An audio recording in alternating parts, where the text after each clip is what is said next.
வணக்கம் பாலகீதத்தின் சொந்தங்களே, செல்ல குழந்தைகளே. இன்றைக்கி உங்களுக்கு நான் ஒரு கதை சொல்ல போகிறேன். கதையோட தலைப்பு பெற்றோர் சொல் கேட்கணும். அப்படின்னா அம்மா அப்பா சொல்கிறத நம்ம கேட்கணும். ஏன்னா அவங்க நம்ம நல்லதுக்காகத்தான் எதையுமே சொல்லுவாங்க. நமக்கு அது தப்பாக தெரிஞ்சால் கூட அதனோட உண்மையான அர்த்தம் பார்த்திங்கன்னா நம்ம நல்லா இருக்கணும், நம்ம சக்தி என்ன அப்படிங்கிறது தெரிஞ்சு தான் அவங்க நமக்கு அதெல்லாம் சொல்லுவாங்க. சரி, வாங்க கதைக்குள்ளே போவோம். ஒரு குளக்கரையில் ஒரு ஆமை குடும்பத்தோடு இருந்தது. அம்மா ஆமை, அப்பா ஆமை, 2 குட்டி ஆமை. இந்த 4 பேரும் அங்கே இருக்கிறப்போ அந்த அம்மாவும் அப்பாவும் என்ன பண்ணுவாங்க, அந்த குட்டீஸ்க்கு எல்லாம் கேட்டதெல்லாம் வாங்கி கொடுப்பாங்க, சாப்பிட கொடுப்பாங்க, சந்தோஷமாக வச்சுக்குவாங்க. ரொம்ப செல்லமாக வளர்க்குறதுனால அவங்க எந்த வேலையும் செய்ய மாட்டாங்க.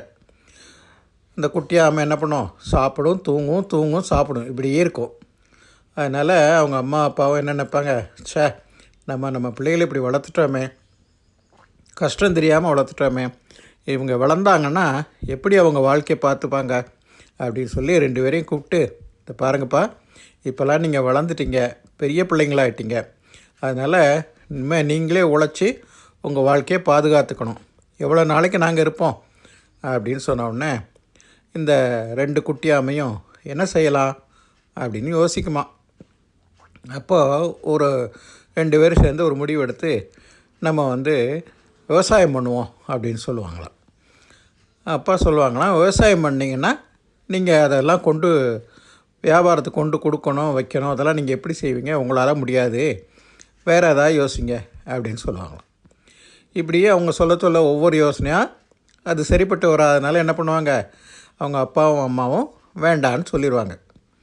கடைசியில் இந்த 2 குட்டீஸும் என்ன செய்யுமா, இனிமேல் நம்ம அம்மா அப்பாட்ட கேட்கக்கூடாது, அவங்களுக்கு பொறாமை, நம்ம மேலே வந்துடுவோமோன்னு பயப்படுறாங்க, அவங்களோட பெரிய ஆள் ஆயிடுவோன்னு பயப்படுறாங்க.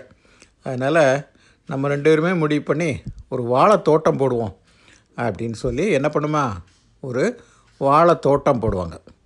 அதுக்கு அந்த நல்ல எல்லா ஏற்பாடுகள்லாம் பண்ணி அப்படியே வாழை கொஞ்சம் கொஞ்சமாக வளர்ந்து ஒரு வாழை மரம் வந்துடும், அதில் பழமும் வந்துடும்.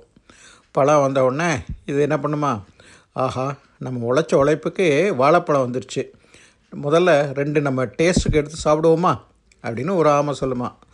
ஆமாம்மா, நம்ம உழைச்சிருக்கது, நம்ம முதல்ல சாப்பிட்டு ருசி எப்படி இருக்குன்னு பார்த்துட்டு அப்புறமா அப்பா அம்மாட்ட போய் நம்ம பெருமையை சொல்லுவோம் அப்படின்னு சொல்லுவாங்களாம். ஆனால் அவங்க 2 பேராலையும் அந்த பழத்தை சாப்பிட முடியாதான். ஏன்னா அது உயரத்தில் இருக்குல்ல, அந்த வாழை மரத்துக்கு மேலே தானே அந்த பழம் இருக்குது, இந்த ஆமையால் அதை எட்டி சாப்பிட முடியாது. அப்போ அங்கேருந்து ஒரு குரங்கு என்ன அண்ணா, பழத்தை பார்த்துட்ருக்கீங்க, நல்லா பழுத்திருக்க, நல்லா ருசியாக இருக்கும் போல்க, வாசம் வேற வருது அப்படின்னு சொல்லி என்ன பண்ணோம், அந்த மரத்து மேலே ஏறி அந்த இருக்கிற வாழைப்பழத்தெல்லாம் சாப்பிட ஆரம்பிச்சிடும். சாப்பிட்டோன்னே இவங்க 2 பேரும் கடுப்பாயிருவாங்க.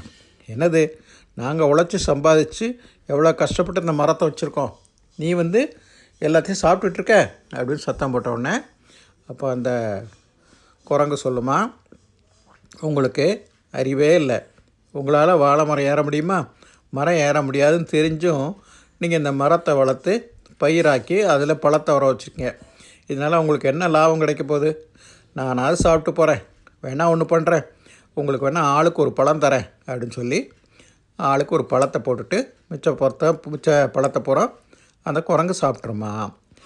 அப்புறம் தான் இவங்க 2 பேருக்கு என்ன தெரியும், அப்பா அம்மா நம்ம முதலே சொன்னாங்க விவசாயம் வாழைத்தோட்டம்லாம் போட வேண்டான்னு, நம்ம அவங்க பேச்சை கேட்காம நம்ம இப்படி செஞ்சதுனால இப்போ பாருங்கள் நமக்கு அந்த பயனே கிடைக்கல, ஒழுங்காக நம்ம அம்மா அப்பா சொன்னபடி கேட்டிருந்தோன்னா நல்லா வந்திருப்போம்ல, சரி இனிமேலாவது அவங்க என்ன சொல்கிறாங்கன்னு கேட்டு அதுபடி நம்ம நடந்துக்குவோம், அப்போ தான் நம்ம வாழ்க்கையில் முன்னேற முடியும் அப்படின்னு 2 குட்டீஸும் பேசிக்குமா.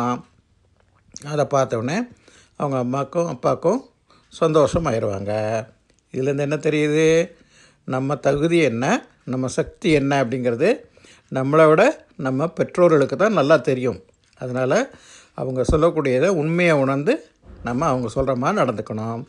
நீங்களும் அப்படி தான் இருப்பீங்க குட்டீஸ், ஓகே, தெரியும், நிச்சயமாக நீங்களும் அம்மா அப்பா பேச்செல்லாம் கேட்பீங்க, நல்ல பிள்ளைங்களாக இருப்பீங்கிறது தெரியும். ஓகே, எப்படி இருக்குது இந்த கதையை பற்றி கருத்துக்களை மறக்காமல் பாலகீதம் தமிழ் சேனலில் எழுதி அனுப்புங்க.